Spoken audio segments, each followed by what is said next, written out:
वो कीमती महीना जिसका हमने इस्तकबाल किया था चंद दिन पहले, जो कि हमें बहुत बड़ी ट्रेनिंग दे जाता है, वो रमज़ान का वो महीना जब आ रहा था तो हम लोग कितना खुश थे, चीज़ों को लेके कितनी तैयारियां कर रहे थे। अस्सलाम वालेकुम एवरीवन। आई होप कि आप सब होंगे ठीक ठाक, अपने अपने घरों में होंगे खुश, और इसी तरह आपके रमज़ान भी अच्छे गुजर रहे होंगे। ये जो रमज़ान का महीना है ना, ये भी हमें ट्रेनिंग दे जाता है कि हमने अपने ऊपर काम करना है, पूरा दिन अल्लाह की रज़ा में राज़ी रहना है, सेल्फ कंट्रोल पे काम करना है कि कैसे अपनी ज़ात की नफ़ी करनी है।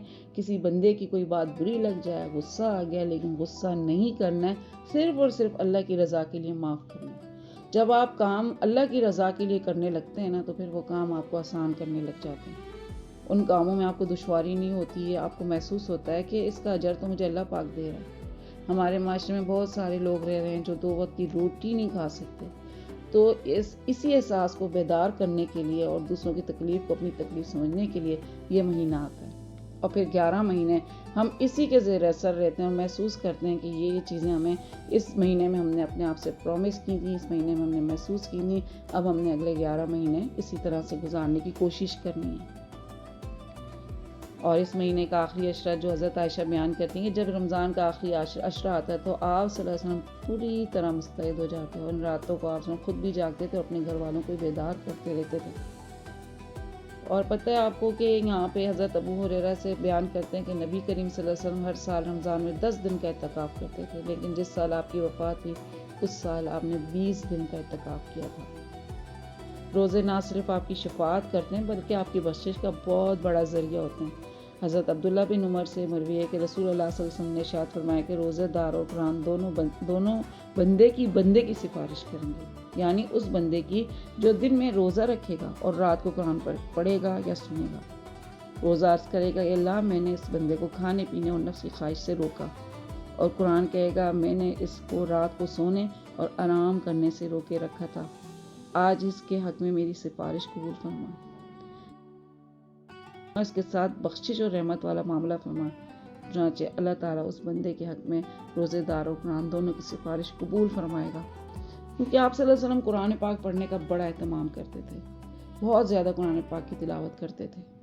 चाहे आप जो हैं कुरान पाक की तिलावत करें या कुरान पाक की तिलावत सुने, दोनों सूरतों में आपको बहुत ज़्यादा इसका अजर और सवाब मिल रहा होता है।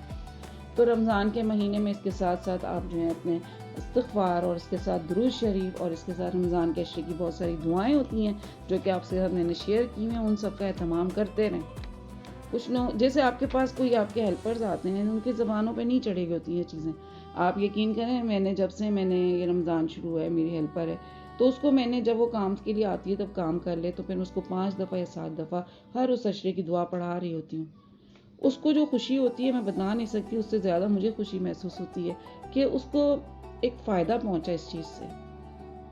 और इसके साथ साथ आपको पता है अक्सर ख़वातीन किचन में ज़्यादा टाइम गुजर रहा होता है। याद रखें, हर रोटी जो आप बना रही हैं इसका भी आपको अजर और सवाब मिल रहा होता है। हर अफ्तार जो आप तैयार करती हैं इसका भी आपको अजर सवाब मिलता है। हर गिलास का पानी जो किसी रोज़ेदार को देती हैं उसका भी आपको अजर सवाब मिलता है। अगर आप नियत करें, या अल्लाह मैं अपने घर वालों की खिदमत तेरी रज़ा के लिए कर रही हूँ, तो आपका हर काम इबादत बन जाता है। तो अपनी इबादत के लिए परेशान नहीं हुआ करें, काम तो आपको करना है। ये काम नहीं करेंगी तो घर वाले सहरी अफ्तार कैसे करेंगे? तो इन सारी चीज़ों का आपने एहतमाम करते रहना है। सिंपल सी रूटीन आपने रखनी है। सहरी के बाद 10 मिनट कुरान पाक की तिलावत की, किचन का काम करते हुए आपने जिक्र किया, असर के बाद 15 मिनट आपने अपनी दुआ लिस्ट बनाई हुई है उसको पढ़ा, अफ्तार से पहले 5 मिनट आपने पर्सनल दुआएं पढ़ी। परफेक्ट होना ज़रूरी नहीं होता, हमेशा मैं कहती हूँ कंसिस्टेंसी होनी ज़रूरी होती है।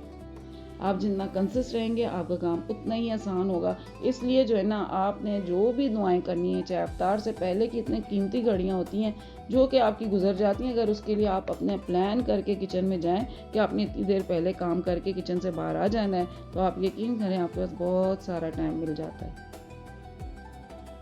तो इसी तरह 2000 बार आपने इस्तिग़फ़ार पढ़ा, 1200 दफ़ा हर नमाज के बाद सूरह रहमान को आपने अपना डेली बेस पर पढ़ लिया, तो ये सारी चीज़ें आपकी इबादत में शामिल हो रही हैं और फिर वो आपकी आदत भी बनती चली जाती है।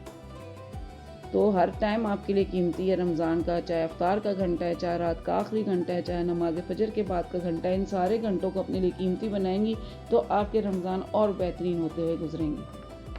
हमारे पास तो इन सारी चीज़ों की बहुत है।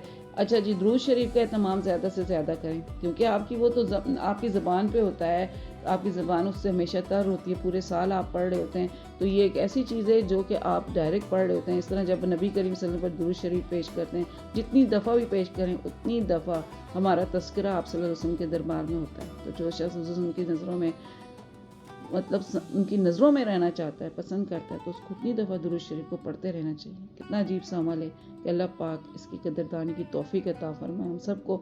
आमीन या रब्बल आलमीन।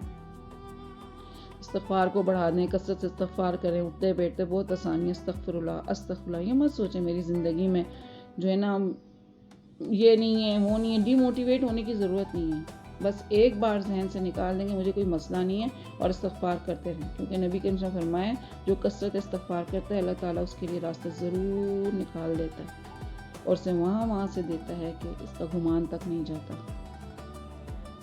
कितनी प्यारी प्यारी चीज़ें होती हैं, इतनी अच्छी अच्छी बातें होती हैं। जो नॉलेज आप लें दूसरों के साथ ज़रूर शेयर करें, ये भी सदका जारिया होता है।